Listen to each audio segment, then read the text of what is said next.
It's the Chronicles of a Gooner, the Arsenal podcast brought to you by Manscaped.com, and we are live.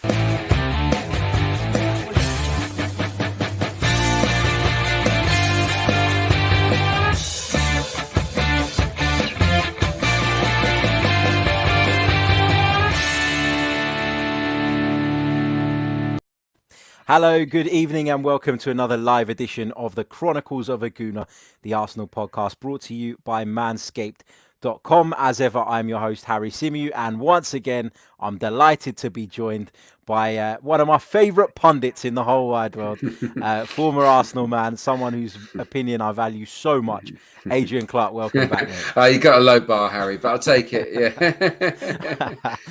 Delighted to have you on board again, my friend. How have you been, first of all? Yeah, fine.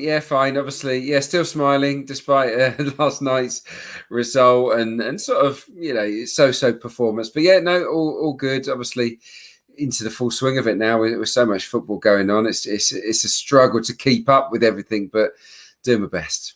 It feels relentless at the moment, doesn't it? It feels like there are no days off. They literally aren't. There's no such thing as a day off. But look, we don't have proper jobs, do we? This isn't a proper job. Talking and writing about football, it's an absolute privilege, isn't it? So look, I'd work every day of the week. Don't tell Mrs. Clarke, but I'm more than happy to work every day of the week covering football.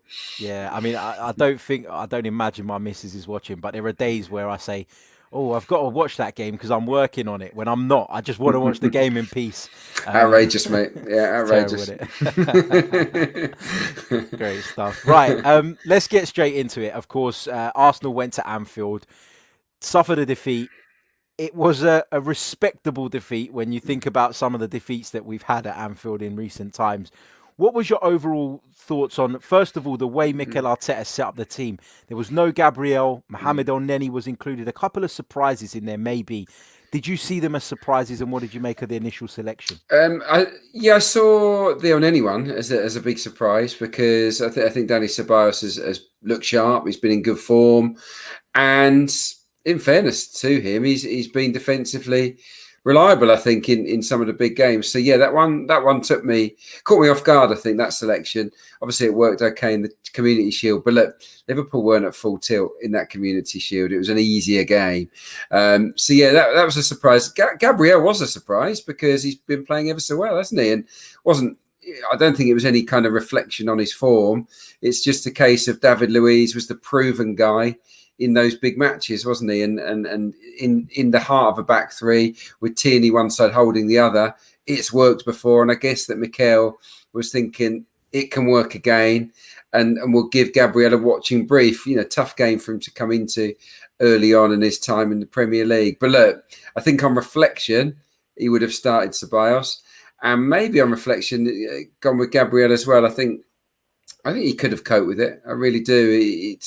It's a bit of a quandary, isn't it, for him? Because David Luiz was a fixture last season in the middle there, with Tierney to the left at times. What's going to happen now? Because Gabriel, those are his positions. At the moment, it seems like Rob Holding's got a free ride as the right-sided centre-back, with Saliba obviously not deemed quite ready. So, interesting dilemma for the coach.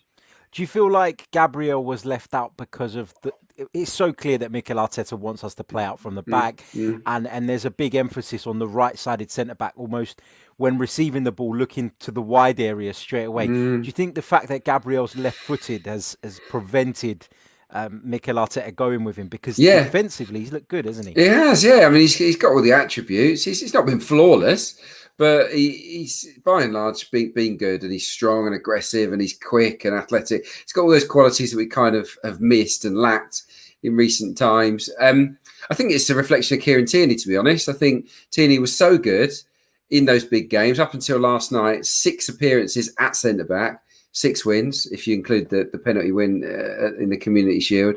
So he'd had an impeccable record there next to David Luiz. So I got the selection. But it felt to me as if he could have gone with Gabriel in the middle and left David Luiz out of the game and just eased him back over a period of time. But look, he played cautiously. I think he went with the tried and trusted. And look, if he had the chance again, I wonder whether he would have picked a slightly different team. Yeah, agreed. Thoughts on an incident that occurred really early in the game. A lot of Arsenal fans, including myself, were really disappointed to see Mane escape that with a yellow card. Was it a red in your opinion, or am I being biased? You got your Arsenal specs on. No, I've seen a lot of talk about this, and I get why Arsenal fans are not happy. Obviously, there was a foul before that where he went through one of the Arsenal players with a Hector Bayer, I think, early doors. And that could easily have been a yellow. It would have been a soft one, but it could have been. For me, that wasn't a straight red. It's just not enough. I know that, that it was a slightly clenched fist. It was more of a wrist, wasn't it, that went into him. And I get that there was a little bit of a swing. But for me, it's not a red. But I do understand why Arsenal fans think that if it was the other way round, we might have not got the decision and Tierney might have been red carded. I'd like to think he wouldn't. But yeah, no, in my humble opinion, I think it's an orange, slightly closer to a red than a yellow, but not enough in my view. But look, I played in the 90s. Things were a bit different back then. And it was so early on in the game as well, and I feel like that maybe played a part as well. Maybe. I mean, look, I'd love Mane to have been sent off because, I mean, I picked him out on the breakdown live as the man to watch in great form. He just gets into so many great areas, Sadio Mane, and I thought he was terrific on the night. He was very, very hard to contain. It would have made a big difference, obviously, to the game had that decision gone our way, but it's one of those. I don't think it's blatant enough for us to be up in arms about it, unfortunately. Yeah, that's fair. There was a lot of talk about the midfield. We spoke about the fact that El Neni was included alongside Granit Xhaka. And Granit Xhaka, to his credit, has been pretty good under Mikel Arteta for the most part. Did you feel, though, that last night Arsenal's midfield looked a little bit out of their depth? But, I just felt like Liverpool were obviously more mobile, busier. They were pressing harder. And I felt like when we did get the ball in midfield, we were unable to then turn that into anything significant. Do you agree that they were found wanting a little bit last night? Yeah, I was talking about it, on the show last night as it happened. It was clear, wasn't it, for all to see that our central midfield was struggling. They were labouring. It was 3 against 2. So when you're overloaded like that, it's difficult, really difficult. We saw Maitland-Niles tucking quite a lot on Naby Keita, but there was always that sort of spare man there. So they were caught between two stools. Obviously, Laka dropped in at times to pick up the deepest man to help them, but it was tough for them. But my main gripe with the midfield pairing last night would have been what they did with the ball. And the long and the short of it is they didn't do a great deal with the ball. Very few passes, couldn't really get their foot on the ball. And I looked at the stats afterwards, and my eyes were telling me I haven't seen too many progressive passes from Xhaka or El Neni, not successful ones anyway. Forward passes into the feet of a forward. And take a look at their chalkboards in terms of their passing maps. It's all sideways and backwards, really. In terms of successful forward passes, only one of note, really, from Xhaka, and that was in the build-up to the goal. When he pink drills it into Lacazette. Other than that, it was really quiet, I thought. And El Neni did what he does, really, and he sort of kept things ticking over. But neither man got on the ball. And it took Ceballos to come on and show us what we were missing, really. I thought he was terrific. As a substitute on the hour mark, and I guess really in a way he showed up the performances of Xhaka and El Neni on the night. Yeah, for sure. He had a huge impact, really gave us a dynamism, gave us a directness, gave us a purpose, didn't he? Well, he ran with the ball. He's not afraid to just take someone on. His first thought, Danny Ceballos, is to go forward. And yes, he does have a lot of touches on the ball and he can hold on to it too long. And I get why some people are frustrated with him. I think sometimes he can definitely move it quicker. But last night, we needed to have someone to put their foot on the ball and actually give the back five a breather. Because it was a back five, wasn't it, really? And we just needed someone to put their foot on it and control it and take the sting out of it and thread it to one of our wide players or one of the forwards and just ease the pressure. And he did that, I thought, really well. So look, for me, that experiment didn't work, and I would expect him to play the next game. It just goes to show, doesn't it, though, what fine margins there are in football. Because had Alexander Lacazette tucked away that chance, 2-2, a draw at Anfield, and all of a sudden it's a Mikel Arteta masterclass. Those are the kind of margins, though, at the top level, aren't they? That can make or break a coach. Yeah, cool. Well, yeah, I mean, yeah, I don't think we're at that stage with Mikel, but yes, I totally agree. I think, look, it's not an unfair result. Liverpool deserve to win. They're a superior team. They're miles better than us. They're miles better than everyone in the Premier League, and I include Man City in that. They are the best team, and they'll more than likely win it again at a canter. This is the toughest game that we'll probably face all season. So there's no shame in this defeat. We didn't have many shots. That was a frustration. We didn't have that threat on the counter that we had in the Community Shield, and in those cup wins against City and Chelsea, we struggled a bit, I thought, with our passing from back to front, passing throughout the team, and a lot of that is down to that midfield unit sort of not functioning brilliantly. And as always against Liverpool, we had to withstand a barrage. They always have 20 or more shots, it seems, against us, and it was the same again. It was 20 efforts on goal. It didn't surprise me. To get a result, you have to ride your luck, stay in the game, and that, I think, is one of the big positives. Arsenal stayed in the game. They improved the second half. They were more aggressive.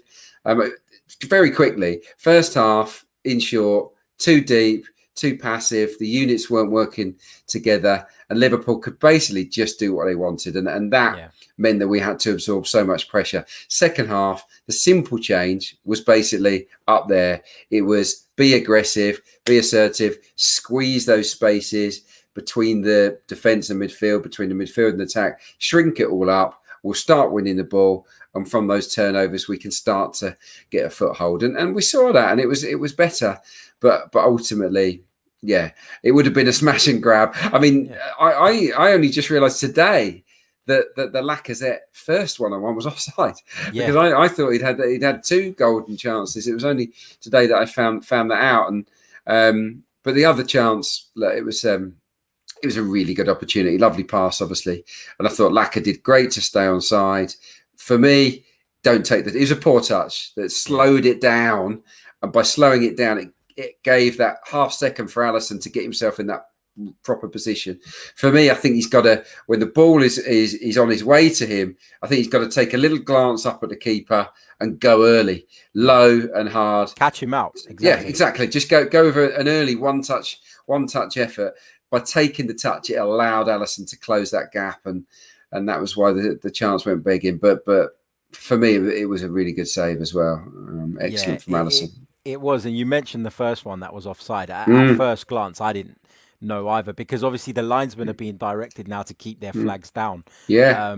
And fortunately for Lacazette, that was offside, because that chip was, for me, you don't do that at Anfield in a game so finely balanced. I want to put it into context, because I had this down as my flashpoint for the breakdown. The breakdown is just up, by the way, on Arsenal's website. It's just come out tonight. Check it out, guys. Yeah.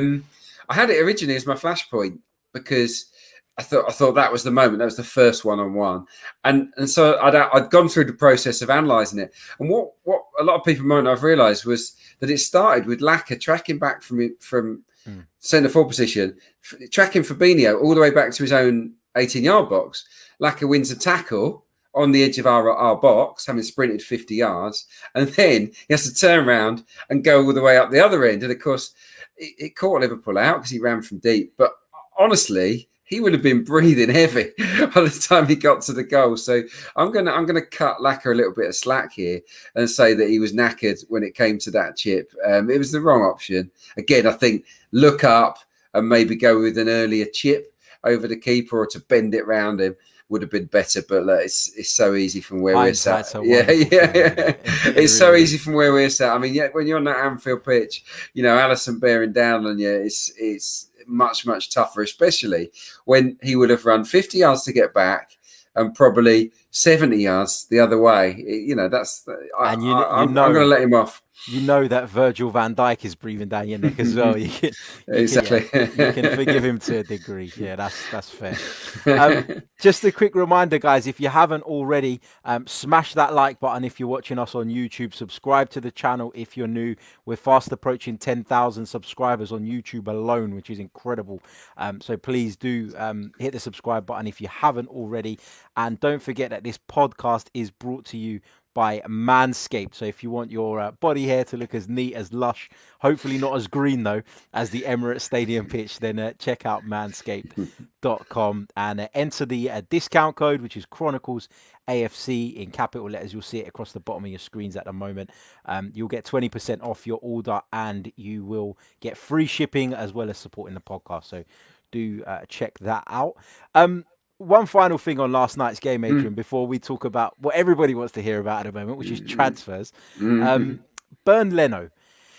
Now, I feel like Bernd Leno's performances are being scrutinised even more so now because of the fact that Martinez did so well, because Arsenal have sold Martinez. We know that there was a financial motive behind that. Mikel Arteta basically said as much. Are you worried about Bernd Leno going forward? Because to me, he doesn't look completely comfortable playing out from the back the way we're asking him to.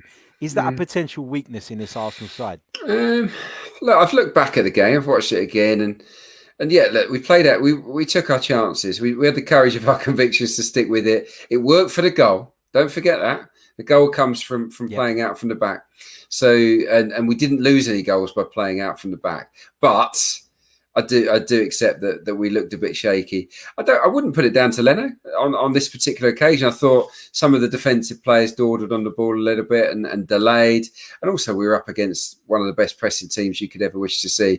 So I think I wouldn't pin it on Leno last night playing out from the back. I think the bigger problem with Leno is dominating the area. We want to see him come out and be decisive in the way that Emi Martinez was, and maybe he hasn't reached that level yet. I think he's partially to blame for that goal where he sort of just pushes it into the path of Mane. Not easy for him, but I think if you can't catch that, you've got to almost double fist it outside your box, get some distance on it, because he went to catch it and it slipped out. I do think that was a partial error on his part. But for me, what I would like to see more of is him screaming at his defence, don't get too deep. For that third goal, for example, the ball gets rolled back. If you cast your mind back, the Jota goal, ball gets rolled back from Salah, I think, to Arnold. When that happens, your back three has to squeeze up. What you normally do is you squeeze out, push up to the penalty spot and clear the decks for Leno to come out and claim that cross. And that's what he would have done. But for me, there was no shout. So David Luiz stays put and he heads it, and it's not the best header, and Jota's free to score. So yeah, dominating that area, communicating loudly. I think those are two things that he needs to work on. And look, with Leno, he should be pushing that back three up, especially in the first half when they kept dropping off and kept dropping. He should be screaming at them, get up, because one thing Leno's got is he's got that speed off his line, and he's got a high starting position himself. We didn't need to be anywhere near as deep as we were. David Luiz ultimately has that responsibility, so minor criticism for him.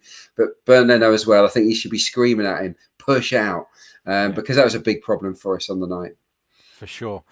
Let's come on to talk about some of the potential transfers. It feels like we've been doing this. I think this is the third time we've done it now. Yeah. All a couple of weeks apart, and we're still talking about Houssem Aouar. Same players.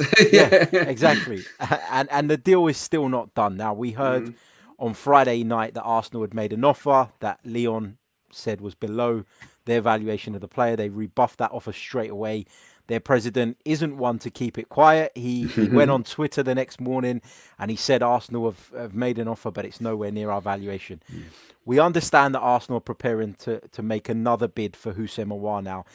Is he someone that we could have done with last night, given what you were saying about the progression from the midfield in terms of forward passes? Yeah. Is he someone you look at now after that game and think even more so he is someone that could bring something we need to this team. Yeah, oh yeah, 100%. Yeah, I think he would have fitted in really nicely. He's got that spark.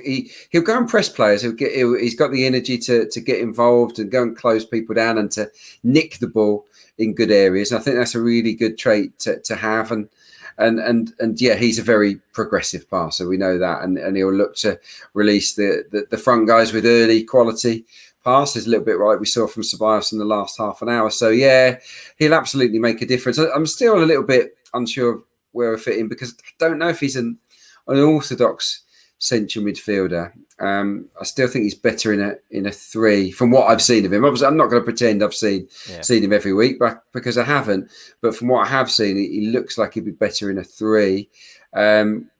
Would he be, the number 10 in a 4-2-3-1 or one of two AMs in a 4-1-4-1 or 4-3-3? So yeah, that's the question mark. But I think let's get him and then let's work out the formation to fit around. It is a quandary for Arteta because of David Luiz and his need really to be part of a back 3. It's tough. Is that going to supersede everything, or is he going to be bold enough to leave David Luiz out and go to a back 4 and then prioritise playing a much superior central midfield? I think a lot of fans are looking forward to seeing him at least try that. Yeah, I feel like last night, one of the things, and obviously we've spoken about it before, Liverpool are far superior to Arsenal. But one of the problem areas for me was the fact that they had that extra body in midfield, and Naby Keita in particular really exposed the spaces on the right-hand side in particular. Yes. And he went and ganged up with Salah and Alexander-Arnold. And Xhaka and El Neni, they couldn't cope with that, plus Fabinho, plus Wijnaldum, and it was a real problem. So it was clever. Yeah, it was clever because it was on Aubameyang's side as well, and they knew that Aubameyang wouldn't want to track back and like other players would. So yeah, it was a good tactic. That's why we saw Maitland-Niles come infield. Tierney was pretty much on Salah the whole game, and yeah, it was awkward when Alexander-Arnold came forward because then it was like what do we do now? And yeah, it was a tough game. It really was. Yeah. But yeah, having a third body, I think in those big games in central midfield when you're up against the 3 is important, and unfortunately we just don't have the personnel to do that at the moment in the manager's eyes. So look, if we can get our fantastic. I mean, I've gone on record on this show, on others, saying, how much I'd love to see him come. I think he'd be absolutely perfect for the team, for the philosophy, for the style of play that we've got. He'd be that missing link in terms of being the box-to-box midfielder that we haven't got now that Aaron Ramsey's no longer with us. So, yeah, for so many reasons, he would be a key man moving forward if we can find the money. Yeah. And that's what it all comes down to. It's going to be a busy week at Arsenal. We're going to have to wait and see what happens. Yeah. And we're going to be bringing you guys our daily transfer update show, 4:30 p.m. Each weekday. Tomorrow, I'm delighted to say that Kevin Campbell will be joining me for that. Returning to the show after a while is Kevin. So KC, good lad, Kevin. KC. Yeah. Looking forward to talking to Kevin again. So come and join us for that tomorrow. I'm going to give you guys an opportunity now to get your questions in the live chat box. Put a Q at the beginning of them just so I can pick them out. I know there's a few in there already, and I will come to those in just a moment. But first of all, I just want to get your take, Adrian, on this handball directive because it's caused complete uproar in this last weekend in particular. We're giving penalties, and I was commentating on the Spurs game, and I am no Spurs fan by any stretch of the imagination. I think we know that, yeah. but I was shocked that was given as a penalty. I couldn't believe that was given against Eric Dyer. Have they? I know we've heard this evening actually that they're going to give the referees a little bit more subjectivity, I think is the word they were quoted as using. It's got to be done though, hasn't it? Because this is a farce. Yeah, it is. Yeah, it's become a farcical situation, and what this rule change has done or will do if we don't act now, you will see players flicking the ball up towards arms, and the refs will be saying, "Well, look, we shouldn't give it, but we have to give it because it's hit his arm, and that's the rule." So yeah, something needs to change. I'm really pleased that the Premier League are going to sort of take a slightly different viewpoint on it, it spoils the game, doesn't it? We don't want penalties deciding every single game. Football's supposed to be hard to score, and I just feel that a penalty is. I've always felt this. I've always felt that a penalty is too good a reward for many of the decisions that they're given for, in terms of the fouls, right by the touch line, just on the corner of the box, where the chances of scoring are minimal, but then you get a free shot from 12 yards. I think, it's it sounds a bit random, but I even said a year or two ago, maybe we should put the penalty spot back to 15 yards to make it a little bit tougher, because it's so cheap to win a penalty these days. I'm pleased to see the Premier League taking a slightly different attitude. It'd be interesting to see how the refs react to that moving forwards. My other issue is the monitors, because I like them going to see the monitors, but it just looks so much worse, doesn't it, in slow motion? It's very rare that they go and look at that and then they decide, oh no, that's, in the context at full speed, that's nothing. So it's really put a sort of downer on the first few weekends of the season, in my opinion. And we have to act now, because it's a turn-off for fans. A little bit the same as VAR was a turn-off at the start of last season. Sort of getting better at that now. It's not everyone's cup of tea, but we don't want to be driving fans away from the game, away from watching at this point, when we need fans more than ever, clearly, with the situation. So they've got to change it. And I do think the fact that a number of managers have come out and sort of spoken out about it is helping. It puts pressure on. And even Steve Bruce, who benefited from it this weekend, was very quick to say, I can understand why Spurs are upset, why Spurs are livid. Yeah, I mean, deliberate handball. Deliberate handball was always a difficult term, because I think it's very rare that a player deliberately handballs it. But then you can't have players that sort of have their arms hanging out there, and then they deny, well, it's not deliberate. He's just blasted that at me. So I get the fact that you've got to have a marker in terms of a silhouette of what's natural and what's not. But the Dyer one was a joke, and many of the other ones were as well. So fingers crossed that this outpouring of negativity, and it is pretty much from anyone that likes football, hates it. And look, if you're part of the refereeing fraternity, you're in charge at Stockley Park, listen to what people are telling you, because ultimately it will be criticism of them that will come for them eventually, and it might be them that lose their jobs long term if football's impacted. Agreed. Let's go over to the live chat box. We'll just pick up a few questions before we wrap it up. Obviously, tonight they're all for you, Adrian, so I'm going to let you take it. Fine. They're all for you. Topher says, if we are not going to sell Torreira or Guendouzi, should Arteta not find a way to utilise them? We are suffocating our depth ourselves by not selling them on or using them.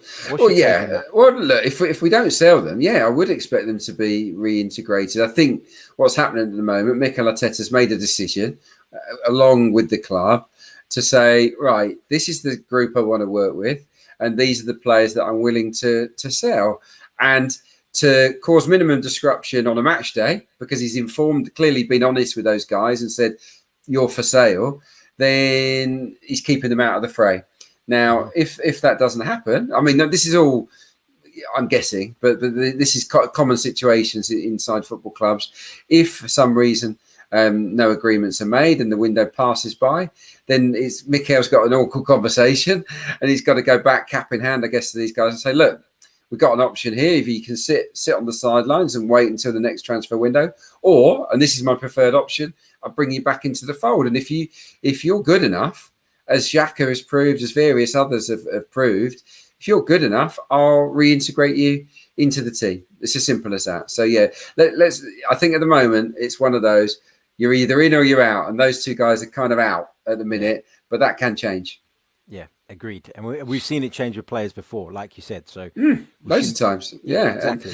and you've got to have a thick skin in football. You have to. And look, I think Torreira and Guendouzi maybe they'd be happier getting a move as well because things have not worked out as planned for them. So look, yeah, it's one of those situations. Let's see what happens. I mean, I'd be surprised if there aren't takers for the pair of them because on their day when they're at it, two good players. Yeah, agreed. This one comes from 95 Winston. I know your answer to this, but for the benefit of the listeners, would Adrian prefer Partey or Aouar? Me personally, I want both. Winston, Yeah. we all love both, but I'm not entirely sure that's going to happen. But Adrian, you've got to pick one. I'm still dreaming of both. I really am, especially with the Torreira link to Atletico. It seems to me, come on, guys, if they want Torreira and we want Partey, well, surely we can come up with a way. I did a piece with Amy Lawrence for the Athletic. She called me up and spoke to a number of ex-players, asked this very question. And I said, I want both. But I said, if I had to choose, it would be Aouar because of the reasons I've outlined, the lack of creativity in the side, the lack of a box-to-box midfielder that can join in and cause chaos inside the box. Basically, we need to score more goals. We need to have more shots on goal. We need to create more chances. And Aouar, I think, will definitely help us do that. Partey is great in other areas, and it's a 51%, 49% split in my own head. So it's a real toughie. Tough one. Yeah, they'd both be great. Really would. It is a tough one indeed. Who's yours then? Throughout this transfer window, I've been saying Thomas Partey, because I just felt like when I've looked at this Arsenal side for years and years and years, it's always been we lack that powerhouse in midfield. We lack that box-to-box player who, Aaron Ramsey was a box-to-box player, but the defensive side of the game, as much as he had the energy, wasn't his game. No. And I look at Thomas Partey and I just think this is someone who can do both. Yeah. My understanding of the situation is that the release clause that Thomas Partey has, it requires an offer of 50 million euros in a one-off payment for that to be triggered. And that's why when people talk about Torreira potentially going the other way, I'm sure there would be some workaround whereby Atletico would give us some money for Torreira and then we put it straight back into the deal. But I think that's probably why Atletico are less open to selling him than Lyon are with Aouar. I feel like Lyon are more willing to take a 35, 40 million pound sort of transfer with some of that being made up in installments than Atletico would be.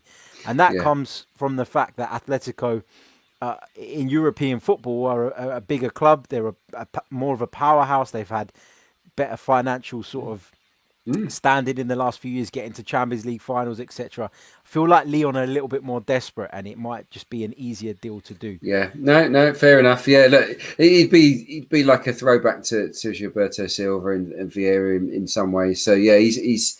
I'd love to see him. He would make a tremendous difference. He would make just as big a difference as Aouar. But yeah, you asked me for a choice, so yeah.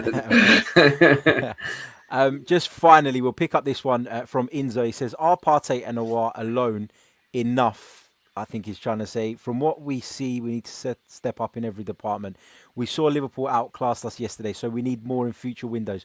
So I'm going to slightly add to this question and say, assuming we do get our midfielder, what's the next position that you would be looking at and saying, got to address that? Oh, it's tough. It really is. I think that we could probably still do with a centre half, is my honest opinion. I think that Gabriel is the future, clearly, but David Luiz isn't long term. Saliba, we don't know. We haven't seen him in the shirt really yet, so we'll have to hold fire on that. Maybe one more, because Rob Holding, as we've said, seems to have a free run at that right side centre half at the moment. So that's one position. I would also say centre forward, and that's not because I don't like Lacazette or Nketiah. I really like both of them, but top clubs can have four strikers, can't they? And what if we've got Martinelli obviously waiting in the wings. Oba can play up top, but I do feel that you can never have too many good strikers, in my opinion. So someone that's hot, up and coming, hungry, and willing to able to slot in and compete, I guess, with those two, Lacazette and Nketiah, that would be good. I mean, player I've liked for a while is the Celtic player Houssem Aouar, and I know that he has been linked before. That's the profile that I think Arsenal are possibly looking for in the centre forward position. Because look, if something happens to Lacazette, would we really be comfortable going with Eddie for the whole season as number 9? It's for me. I think we are a bit light in that position. So, but look, I think we might have to wait until January for that one. Yeah, agreed. Right, guys, now comes the point in the show where you spam the chat box by letting us know where it is you are joining us from. We're going to give you a quick reminder of how you can become a patron of the show. If you wish to, of course, you can support the podcast for £3 per month by going over to patreon.com/The Chronicles of a Gooner. You will receive exclusive content, priority on the fans show, priority when submitting questions to our experts, and a gift after 3 months of membership. So check that out if you fancy it. Right, let's go over to the live chat box and see where people have been joining us from. Let's have a look. Demi's joining us from the USA. Surya's in Dubai. Carrie is in Espoo, Finland. Hugo's in Vancouver. Love it. Kofi's in Preston. Kieran is in Rural Island, not Ireland, Rural Island. Rural Island, yeah, in the sticks, yeah. Exactly. Jay is in Moscow. Wow. Philip is joining us from Lagos, Nigeria, Abu Dhabi, Washington, D.C., Mumbai, Nairobi, Southeast London, Slough, Trinidad and Tobago, Tijuana, New Zealand, Sweden, all over the place. Center of the universe. From it's making me look, because I can't really go anywhere at the moment. You know, obviously these restrictions and whatnot. So yeah, hearing all those destinations just makes you think, oh, I'd like to go there. I'd like to go there. So yeah, once all this nonsense is over, yeah, plenty of traveling. I think it'd be very exciting. Definitely. Won't take it for granted again. Won't take it for granted again. Muswell Hill, I used to live there. Yeah, fantastic, lovely part of London. Down the road, great fish and chip shop, Toffs. If you haven't been there, check it out. Idaho, USA, Calgary, upstate New York. Wow, incredible stuff. Mark's in Wales as well. So thank you guys for tuning in. That brings us to the end of another show. Like I said, we'll be back tomorrow with another transfer update show between 4:30 and 5 p.m. ish, and we'll be joined by Kevin Campbell. So come and join me for that one. Until then, take care, stay safe. Adrian, thank you so much. Check out Adrian's breakdown as well over on arsenal.com now as well for his expert analysis, which is always a pleasure to watch. So until next time, take care. Ciao.